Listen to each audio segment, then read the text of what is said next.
누가복음 4장 31절부터 37절까지의 말씀을 찾으신 줄 믿고 제가 말씀을 봉독하도록 하겠습니다. 갈릴리의 가버나움 동네에 내려오사 안식일에 가르치심에 그들이 그 가르치심에 놀라니 이는 그 말씀이 권위가 있음이로라. 회당에 더러운 귀신 들린 사람이 있어 크게 소리질러 이르되 아 나사렛 예수여 우리가 당신과 무슨 상관이 있나이까? 우리를 멸하러 왔나이까? 나는 당신이 누구인 줄 아노니 하나님의 거룩한 자니이다.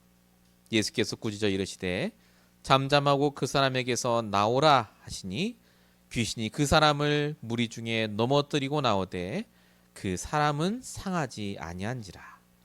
다 놀라 서로 말하여 이르되 이 어떠한 말씀인고 권위와 능력으로 더러운 귀신을 명함에 나가는도다 하더라. 이에 예수의 소문이 그 근처 사방에 퍼지니라. 아멘. 오늘 7월 14일 오늘 이 말씀을 듣기로 작정한 저와 여러분에게 하나님이 허락하시는 제목은 하나님이 주신 권세를 사용하라입니다. 오늘 이 시간에도 여러분 우리 각자의 사정과 형편은 다릅니다. 생각도 다르고 상태도 다르겠죠. 그러나 하나님은 동일한 말씀을 통해 각자의 그 상황과 조건에 꼭 맞는 답을 주십니다. 계속해서 여러분 하나님과 소통하는 것을 기본으로 삼으시고 또 오늘 말씀을 통해 인도받으시기 바랍니다. 서론적으로 말씀드릴 부분은 성도가 항상 붙잡고 사용해야 할 것입니다. 일단 성도 이전에 우리 사람들, 특별히 불신자에 대한 부분을 먼저 말해야 되겠습니다. 불신자들이 뭘 가장 붙잡고 많이 사용하는 줄 아십니까? 내 생각입니다. 아니면 내가 가진 물질, 내가 가진 인맥, 내가 가진 배경 이런 거거든요. 그게 가장 그들이 생각하기에 중요하고 가치 있다고 여기는 겁니다. 그걸 붙잡고 안 놀라고 그래요. 그게 깨지면 마치 내 인생이 망가지는 것처럼 생각합니다. 늘 붙잡고 사용하는 그거, 내 가치관이든 내 생각이든요. 그런데 중요한 건 그게 영원하지 않다는 거예요. 그리고 항상 맞지도 않습니다. 그리고 죽고 나면요, 그거 갖고 갈 수도 없어요. 언뜻 보면 굉장히 중요한데 그 사람들 얘기가 맞는데 조금 멀리 보지 않습니까? 아무 가치 없어요. 어제 트럼프 대통령이 총을 맞았는데요. 불행한 일이죠. 막 주먹 불끈 쥐고 막 피 흘리면서도 나오는 걸 보면서 제가 어떤 생각이 드냐면 저 나이에 저렇게 대통령이 하고 싶을까 그 생각이 드는 거예요. 그게 그 사람이 갖고 있는 내가 생각할 때 가장 소중한 거예요. 내 목적, 내 목표, 내 명예. 그렇게 인생을 평생 틀린 걸 붙잡고 살다가 죽습니다. 아무 소용 없거든요, 그거. 성공을 이룬다 한들 그게 내 행복을 보장해 주는 것도 아니고요. 그럼 사람이 뭘 붙잡아야 됩니까? 성도를 포함해서 모든 사람이 반드시 붙잡아야 될 게 뭐냐면 결국은 복음입니다. 구원받아야 돼요. 왜 그렇죠? 모든 사람은 창세기 3장의 영적 문제 속에 다 들어있기 때문에 그렇습니다. 구원받지 못한 자는요, 희망이 없어요. 하나님 떠나 늘 죄와 저주 속에 살아가고 마귀에게 붙잡혀서 묶여 사는 인생. 이게 성경이 말하는 근본 문제이고 이게 모든 사람이 겪고 있는 문제 아닙니까? 그래서 하나님께서 우리에게 거기에서 잊지 말라고 주신 것이 오직 그리스도입니다. 예수를 그리스도로 믿고 나의 주인으로 영접할 때 우리가 하나님의 자녀가 되고 하나님이 우리에게 주신 구원을 얻게 됩니다. 이 구원을 뭐라고 말하냐면 요한복음 10장 10절에 생명이라고 말합니다. 내가 온 것은 양으로 생명을 얻게 하고 더 풍성히 얻게 하려 함이라. 예수님이 십자가에 달려 돌아가신 이유는 내 돈 문제 해결이나 인간관계 문제 해결이나 건강 문제 해결이 아닙니다. 생명을 얻게 하기에. 그 생명의 핵심이 뭡니까? 복음입니다. 구원받는 거예요. 그거 붙잡으라고요. 쓸데없는 다른 걸 붙잡지 말고 진짜 나의 복음 붙잡고 구원받으라고요. 성도가 뭘 붙잡아야 됩니까? 날마다 나의 복음을 붙잡아야 됩니다. 예수는 그리스도, 모든 문제 해결자. 이 가장 정확한 진리에서 벗어나지 말아야 돼요. 근데 중요한 건 그렇게 복음을 붙잡고 구원받았는데 왜 나는 힘들까요?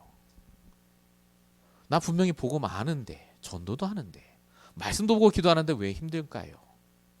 그 이유는 복음을 알고 구원받은 것 거기서 멈췄기 때문에 그렇습니다. 성도는 구원과 복음을 붙잡아야 될 뿐만 아니라 사용해야 돼요. 내 오늘의 현장에 사용해야 돼요. 복음이 복음되도록 적용해야 합니다. 이걸 다른 말로 권세를 사용한다라고 합니다. 이게 권세 사용이에요. 우리 흔히 권세 사용 그러면 예수는 물러갈지어다 이것만 얘기하잖아요. 귀신을 쫓는 권세. 아닙니다. 우리 현장에 날마다 사용해야 될 권세가 있다니까요. 복음이 복음되도록 사용하는 그 권세. 오늘 말씀이 바로 그것에 대한 이야기입니다. 오늘 본문에 예수님이 회당에서 말씀을 증거하는데 말씀이 권위가 있다 그러잖아요. 왜 이렇게 느꼈는지를 살펴보면서 저와 여러분이 다시 한번 복음을 붙잡고 복음을 사용하는 그 응답 속에 들어가시길 축원드립니다. 자, 본론 첫 번째입니다. 어떤 권세를 사용해야 합니까? 하나님께서 우리에게 주신 평상시에도 항상 사용해야 될 말씀의 권세입니다. 여러분, 권세를 사용하는 가장 기본은 뭐냐? 나의 말씀을 붙잡아야 됩니다. 그냥 말씀이 아니에요. 근데 인터넷만 뒤져봐도 성경 구절, 좋은 성경 구절 치면 쫙 나옵니다. 그걸 외우고 다니는 사람도 있고 벽에 붙이는 사람도 있죠. 근데 그게 아무 소용없어요. 하나님께서 강단 말씀을 통해 내 한 주간을 아시고 나에게 주시는 나의 말씀을 붙잡아야 되거든요. 그게 복음을 적용하는 거고 그게 권세를 사용하는 겁니다. 자, 오늘 본문에 보면 이렇게 나옵니다. 본문 31절에 사람들이 예수님의 가르침에 놀랐다라고 안 적혀 있습니다. 뭐라고 적혀 있죠? 그 말씀이 권위가 있었기 때문에 놀랐다 이렇게 적혀 있어요. 권세가 있었다. 권세가 있게 어떻게 말씀을 전합니까? 제가 이걸 찾아봤거든요. 인터넷으로. 많은 다른 목사님께서 어떻게 얘기하셨냐. 예수님이 탁탁 맥을 짚어서 얘기하셨대요. 아주 정확하게 뭐 성경 구절을 다 들고 얘기하고 비유를 들어 얘기했기 때문에 권세 있게 얘기했다고 느꼈다는 거예요. 그게 맞습니까? 그럼 그때 있던 랍비들은 그렇게 안 전했을까요? 랍비들도 똑같이 그렇게 전했다니까요. 왜 예수님의 가르침이 달랐을까요? 그 힌트가 성경에 있어요. 마가복음 1장 27절 뭐라고 말하느냐? 예수님의 말씀을 어떻게 얘기하냐면 권세 있는 새 교훈이다 라고 말합니다. 새롭다고 느꼈다는 거예요. 사람들이. 요한복음 7장 46절에는 그 사람이 말한 것처럼 말한 사람이 이때까지 없었나이다 라고 말합니다. 말씀을 전하는데 새롭게 말씀을 들리도록 했다 그 말이죠. 예수님이 어떻게 새롭게 말씀을 전했을까요? 여러분, 예수님의 핵심은요, 복음을 이용할 수 있도록, 복음이 복음되도록 말씀을 답으로 주셨습니다. 좋은 말씀 주신 게 아니라고요. 오늘 내 삶에 내 질문에 적용할 답을 주셨다니까요. 여러분, 예수님에게 제자들이 질문한 장면이 나옵니다. 그러니까 예수님도요, 제자들에게 이걸 가르친 거예요. 복음만 하지 말고 진짜 네 인생에 질문하며 말씀 붙잡아 보라고요. 그때 복음이 너 인생에 적용된다고요. 대표적인 질문이 두 가지가 있습니다. 마태복음 18장의 제자들이 질문을 해요. 예수님께. 천국에서 가장 큰 자가 누굽니까? 그러니까 제자들이 늘 질문하며 예수님께 말씀을 들었다는 얘기입니다. 근데 이때 질문이 천국에서 가장 큰 자가 누구냐는 거예요. 여기에 대한 답은 이미 성경에 나와 있습니다. 하나님 말씀을 잘 지키면 큰 자예요. 율법 잘 지키고 구제 봉사 잘하면. 근데 예수님 뭐라고 하셨느냐? 마태복음 18장 4절에 어린아이 같이 자기를 낮추는 사람이 천국에서 큰 자라고 말합니다. 답으로 주신 거예요. 아, 겸손하란 말이구나. 그 말이 아닙니다. 어린아이의 핵심이 뭡니까? 가르친 대로 그대로 합니다. 즉, 내 생각이 맞아도 그걸 내려놓고 가르친 그것을 따라가요. 천국에서 누가 큰 자인 줄 아십니까? 하나님 말씀 따라가는 자입니다. 내 생각이 100% 맞아도 하나님이 맞다고 인정하는 자예요. 그게 유익입니다. 한 번도 랍비들이 가르치지 않은 가르침, 한 번도 단에서 듣지 못한 그 복음. 그래서 예수님 가르침이 권세 있었던 겁니다. 이게 질문을 통해 답을 주신 거거든요, 예수님이. 또 한 번의 질문이 있어요. 사도행전 1장 6절 다 아시죠? 그래서 하나님 이스라엘 나라를 회복하심이 언제입니까? 라고 물어봅니다. 이때 예수님 뭐라고 하셨습니까? 아, 언제쯤 될 거야? 라고 안 하셨어요. 때와 기한은 너희의 알 바 아니요? 사도행전 1장 8절 오직 성령이 너희에게 마시면 권능 받고 증인들이라 것입니다. 제자들의 질문은 언제쯤입니까? 언제쯤 내 문제 해결되는데 예수님의 답은 뭐냐면 상태부터 바꾸라는 거예요. 네 상태부터. 항상 너는 언제쯤 내 문제 해결되고 어떻게 내 문제 해결하고 여기에 묶여있지 않냐? 그건 하나님께 맡기고 네 알 바 아니고 하나님 쓰게 한 표현이고 너는 성령 충만부터 받아라. 증인이 되라. 그럼 하나님이 너에게 역사하신다 그 말입니다. 이게 바로 예수님이 주신 권세 있는 말씀입니다. 이 말씀을 들은 사람들이 어떻게 바뀌었는지를 잘 보셔야 돼요. 마가복음 12장 34절에 뭐라고 적혀있느냐? 그 후에 감히 묻는 자가 없더라라고 적혀 있어요. 이게 무슨 말일까요? 예수님이 무섭게 얘기해서 그렇습니까? 아닙니다. 내 모든 인생의 질문에 하나님 말씀으로 답을 주시니까요. 질문할 게 사라지는 거예요.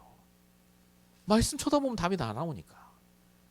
마가복음 12장 37절에는 백성들이 즐겁게 듣더라라고 적혀 있습니다. 예수님이 지금 즐겁게 얘기한 게 아니에요.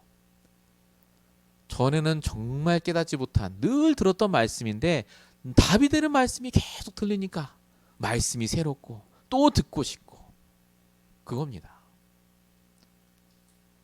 아유, 이때는 뭐 그랬겠거니 아닙니다. 지금도 똑같이 하나님은 강단을 통해 말씀을 주세요. 말씀을 듣지 마시고 붙잡으시기 바랍니다. 말씀을 적지 마시고 붙잡으세요. 나의 말씀, 나의 언약을 붙잡으시기 바랍니다. 매주 강단을 통해, 매주 기도 수업을 통해, 매주 내 언약을 통해 하나님 역사하신다니까요. 질문하세요. 왜 이 권세를 사용 안 합니까? 말씀은 권세라니까요. 권세 있는 말씀을 사용할 때 하나님이 나를 새롭게 하십니다. 며칠씩 내가 힘든 일이 있고 어려운 일이 있고 잠깐 힘들 수 있지만 왜 그게 지속이 되는 줄 아십니까? 말씀의 권세를 사용 안 해서 그래요. 여러분 10년 동안 문제가 왔던 다윗이 이렇게 얘기합니다. 시편 51편 1절 10절 하나님이여 내 안에 정직한 영을 새롭게 하소서라고 말합니다. 매일 말씀을 통해요. 말씀을 붙잡으면서 새롭게 된 거예요. 뭐가요? 내 상태가, 내 생각이. 사람의 말과 문자에 붙잡혀 있지 마십시오. 그게 나를 죽이는 게 아닙니다. 말씀을 내가 붙잡지 않으니 그게 나를 죽이는 거예요. 오늘도 저와 여러분이 그래서 매일마다 말씀을 붙잡고 기도하시기 바랍니다. 나에게 말씀을 주시옵소서라고 진짜 기도하셔야 돼요. 본론 1번의 두 번째입니다. 이렇게 권세 있는 말씀에 내가 순종하면 내가 이렇게 말씀 붙잡음으로 어떻게 될까요? 꼭 기억하셔야 됩니다, 여러분. 당장 내 문제가 해결되고 당장 응답이 오고 아닙니다. 하나님의 정확한 시간표에 따라 바뀌고 응답이 온다는 겁니다. 포인트는 시작이 말씀을 붙잡고 시작했느냐 하는 거예요. 그러면 걱정할 게 없어요. 언약을 붙잡고 시작했다면 하나님 반드시 이루십니다. 예를 들어보겠습니다. 아브라함이 하나님의 말씀을 붙잡았습니다. 창세기 12장 2절. 내가 너로 큰 민족이 이루고 복을 주고 너를 창대하게 하리니 너는 복의 근원이 될지라. 아브라함이 이 말씀 붙잡고 나왔다니까요. 말씀 붙잡고 순종했어요. 자, 그래서 아브라함이 다 잘 풀렸습니까? 아니잖아요. 물론 아브라함이 불신앙하게 있지만요. 문제가 계속 왔어요. 아내 팔 뻔했죠. 조카 롯하고 계속 문제 왔죠. 심지어 아브라함이 단을 쌓으면서 다시 결단도 했다니까요. 창세기 15장 6절. 아브라함이 여호와를 믿으니 여호와께서 이를 의로 여기셨다. 이렇게까지 했는데도 또 실수합니다. 하갈을 통해 막 첩을 통해서 아들 낳고 막. 그래서 아브라함이 망했을까요? 여러분, 우리는 아브라함의 결론을 압니다. 아브라함이 결국은 믿음의 조상이 됩니다. 하나님이 번제할 양을 준비하실 것이다.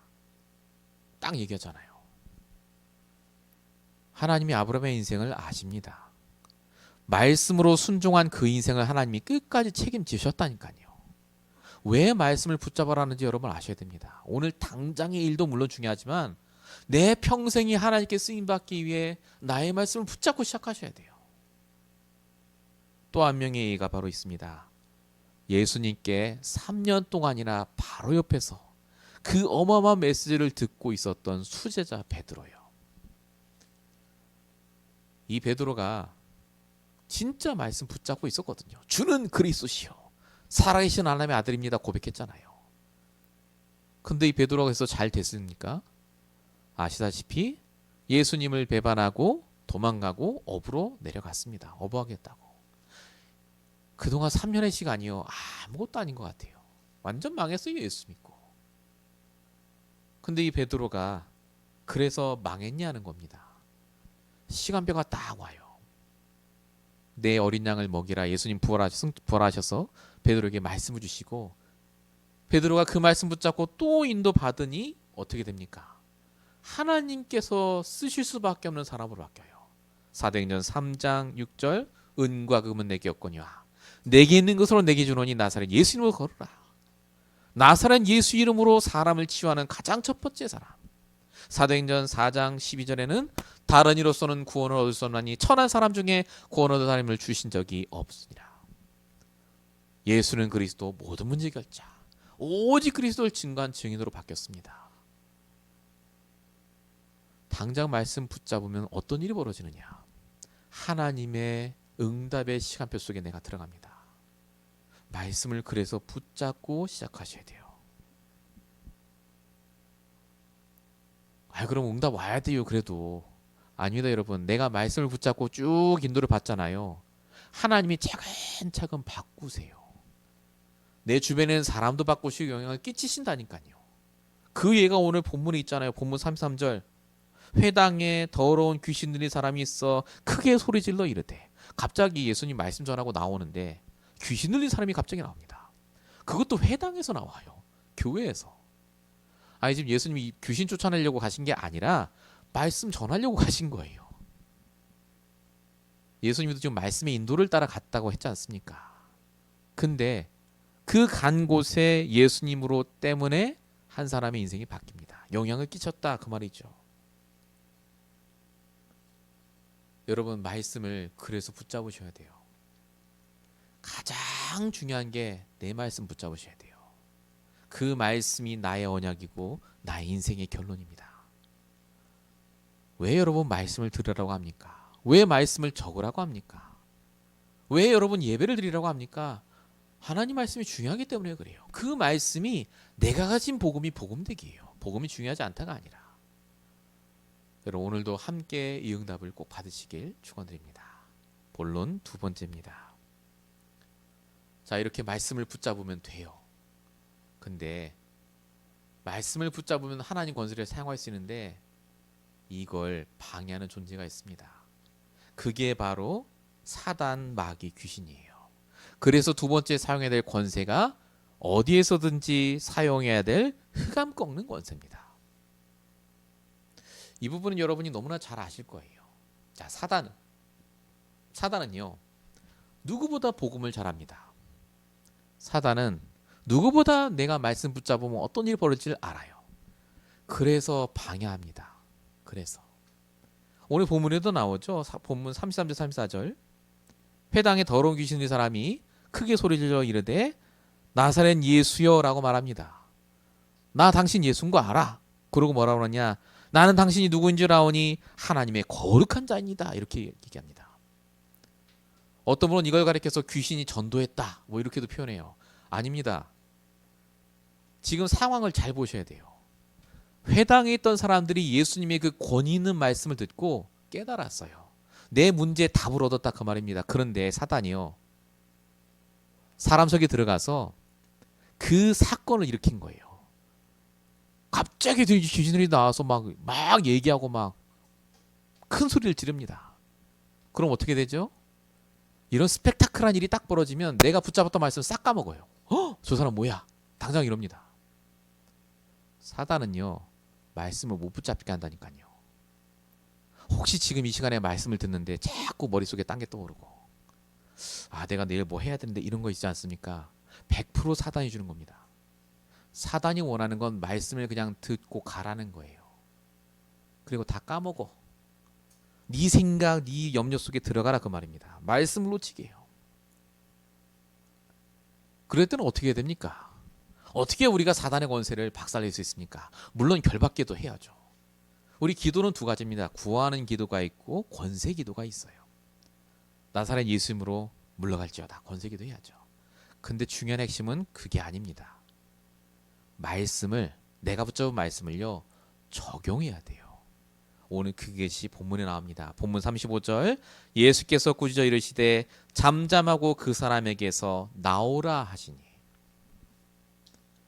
예수님이 자신이 붙잡은 언약 말씀을 적용하는 장면입니다. 예수님이 도대체 어떤 말씀 붙잡게 그러죠? 누가복음 10장 19절입니다. 나중에 이 얘기를 또 하세요. 뭐라고 말씀하셨죠?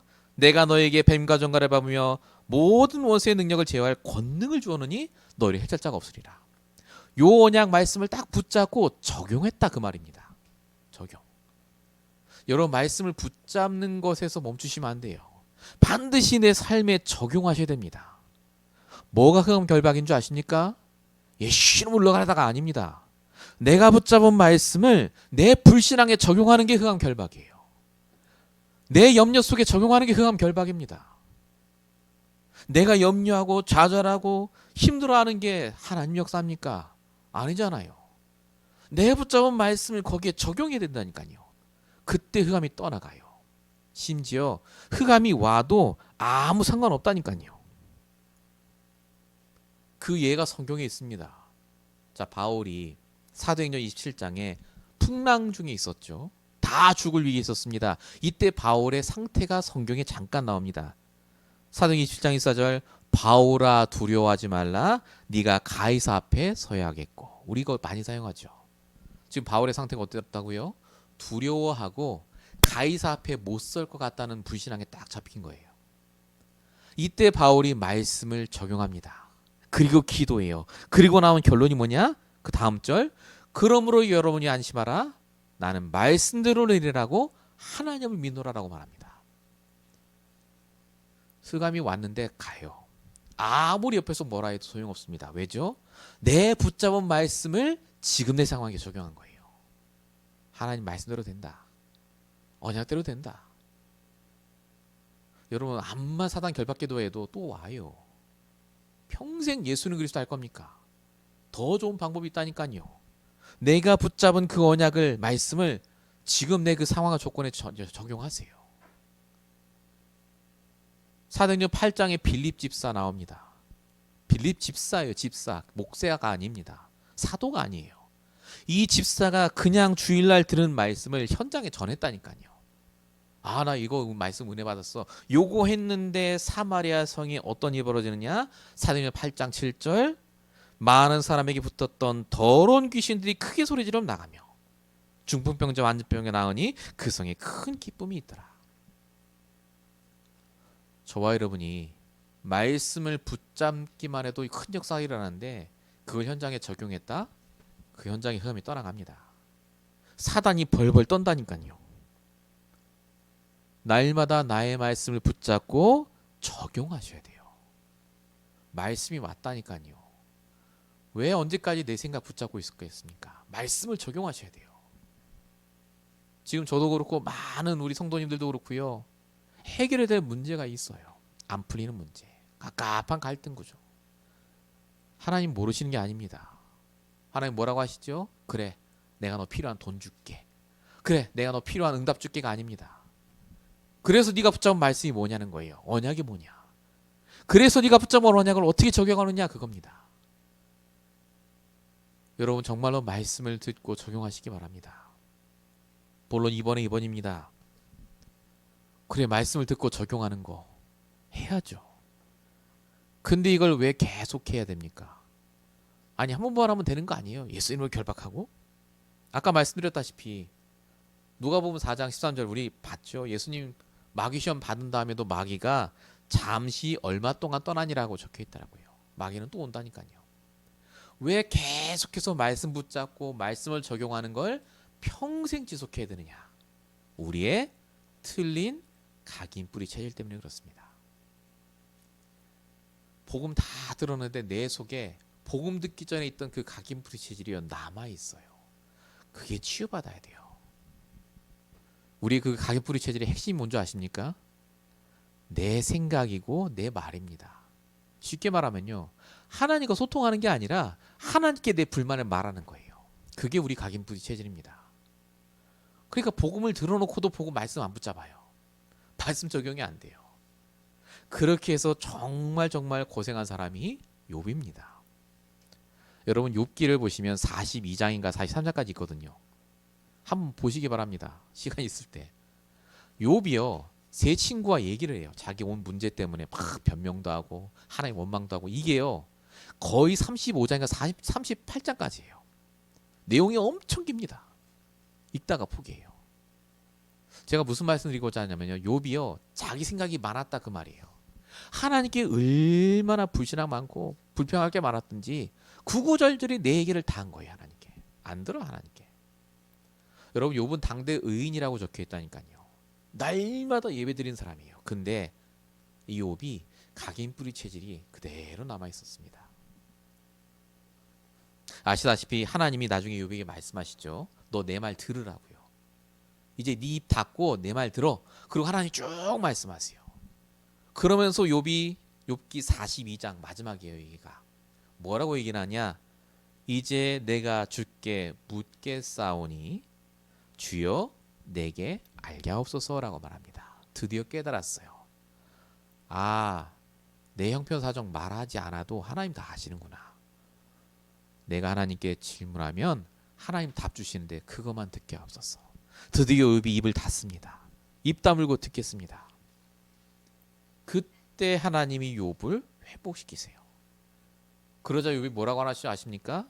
욥기 42장 5절 내가 주께 대하여 귀로 듣기만 했는데 이제는 눈으로 주를 배웁니다. 아, 그동안 복음 했는데 이제야 복음이 이건 줄 깨닫겠습니다. 요 말이에요. 이번 한 주간 동안 여러분 하나님께 말할 게 많아질 겁니다. 입을 다물고 들어보세요. 질문하고. 하나님이 여러분에게 주시는 말씀을 들으라니까요. 그게 마귀를 대적하는 겁니다. 야고보 4장 7절 마귀를 대적하라 그럼 너희를 피하리라 그랬잖아요. 뭘 어떻게 대적합니까? 칼 들고 싸웁니까? 아니라니까요. 하나님 주시는 말씀을 내가 듣고 있으면 돼요. 마가복음 3장 27절 사단을 결박하지 않고서야, 강한 자를 결박하지 않고서야 어떻게 집세간을 늑탈하겠느냐 그러지 않습니까? 어떻게 강한 자를 결박합니까? 하나님이 해주셔야 돼요. 하나님이 어떻게 하실지를 여러분 질문하시고 말씀을 들어야 됩니다. 계속해서 말씀을 붙잡고 말씀을 적용하고 말씀을 묵상하고, 이게 우리가 해야 될 모든 것이에요. 이 응답을 우리가 꼭 받아야 될 줄로 믿습니다. 본론 세 번째입니다. 우리가 이렇게 하고 있으면 어떤 권세가 누려지느냐? 평생 전도자의 권세가 누려집니다. 여러분 전도자의 권세는 전도하는 권세가 아닙니다. 전도라는 것을 떠나서도 내 평생의 발걸음이, 내 모든 순간이 전도와 연관이 되게 하세요. 일부러 전도하려고 안 했는데 사람이 살아난다니까요. 자, 오늘 예수님을 보시면 압니다. 본문 35절에 귀신 들린 자가 넘어뜨리고 나왔대요.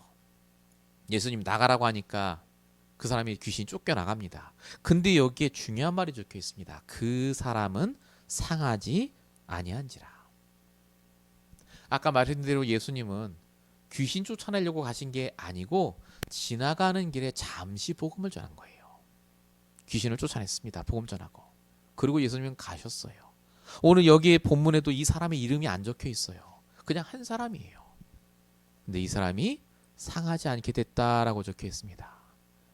인생이 바뀌었다 그 말이에요. 여러분 똑같은 일이 우리에게 벌어집니다. 여러분이 누구를 만나든 아이를 만나든 어른을 만나든지 간에요. 잠시 복음을 전하고 나는 지나갔는데 하나님이 그 사람을 치유하세요. 나는 복음 전한 적이 없는 것 같은데 하나님이 여러분 때문에 그 사람을 살리셨다니까요. 여러분의 발걸음이 그래서 그냥 발걸음이 아닙니다. 복음 가진 자가 지나가는 그 발걸음을 하나님 모르시겠습니까? 예수님도 이렇게 응답하셨는데요. 심지어 본문 37절에 뭐라 적혀 있죠? 이에 예수의 소문이 그 근처 사방에 퍼지니라. 소문이 뭡니까? 루머가 아니에요. 예수님의 발걸음 어떻게 예수님 하셨다.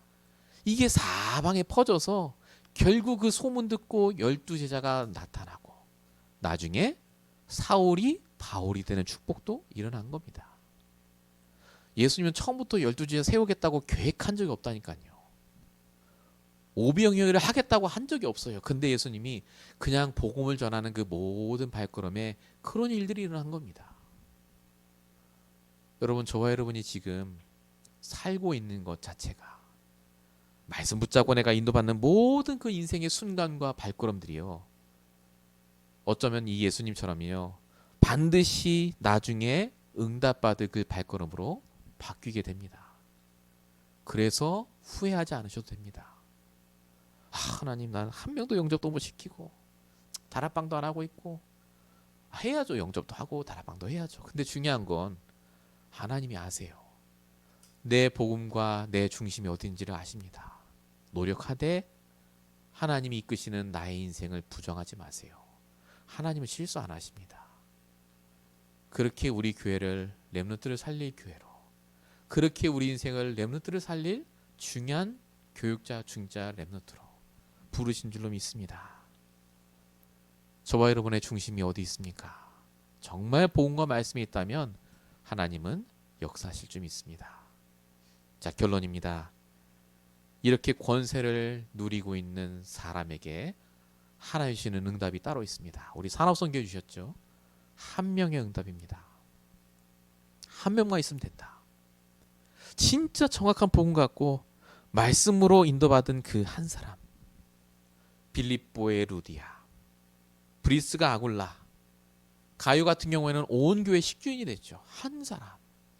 그 한 사람 때문에 지역이 살고 바울이라는 교육자가 살고 온 교회가 살아나는데 하물며 우리가 이 응답을 못 받겠습니까? 반드시 한 명의 응답이 오고 기도해야 됩니다. 그 한 명이 내가 될 수 있도록. 결론 두 번째입니다. 진짜 응답을 받아야 된다고 하셨습니다. 진짜 응답. 핵심에서요. 진짜 응답이 뭡니까? 물론 돈도 생기고 다 좋죠. 내가 잘 되고. 진짜 응답은 24 하나님이 내게 주시는 힘으로 내가 살아난 겁니다. 내 모든 24가 하나님이 주시는 것으로 되어지는 것. 그게 진짜 응답 아니겠습니까? 그럼 25의 응답, 내가 하지 않았는데 오는 응답이 오고 영원한 응답이 반드시 온다. 이렇게 하셨습니다. 여러분 정말로 그래서 저와 여러분이 권세를 사용하셔야 돼요. 권세. 이미 주셨다니까요. 우리에게 말씀의 권세를 주셨습니다. 기도의 권세를 주셨어요. 전도의 권세를 주셨습니다. 내 상황이, 내 형편이, 내 나이가 이건 하나님께 맡기시고 오직 성령이 임하시면 권능 주신다 하셨으니까 여러분 정말로 함께 인도받으며 승리하시는 저와 여러분 되시길 축원드립니다. 기도하겠습니다.